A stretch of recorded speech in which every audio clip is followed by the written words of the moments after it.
Casemiro ကို El Nassr ခေါ်နိုင်အောင်ကြိုးပမ်းနေတဲ့ Ronaldo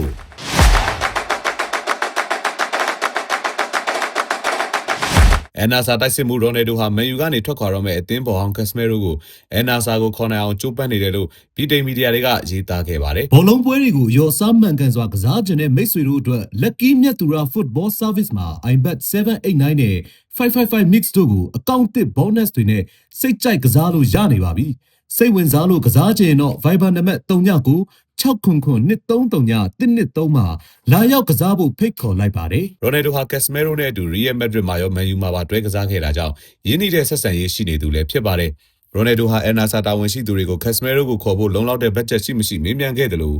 သူကိုယ်တိုင် Casemiro ကိုခေါ်နိုင်အောင်ကြိုးပမ်းပေးမယ်လို့ပြောကြားခဲ့တာပါ Casemiro ကို Messi ကစားနေတဲ့ Inter Miami ကလည်းခေါ်ဖို့ကြိုးပမ်းနေချိန်မှာ Ronaldo ကသူနဲ့ Casemiro ကြားကရင်းနှီးတဲ့ဆက်ဆံရေးကိုအသုံးချပြီး El Nassr ကိုခေါ်နိုင်ဖို့ကြားဖြတ်ကြိုးစားလာတာပါ El Nassr တာဝန်ရှိသူတွေကလည်း Casemiro ကိုခေါ်ဖို့ခွင့်ပြုခဲ့တယ်လို့သတင်းတွေထွက်ပေါ်လျက်ရှိပါတယ်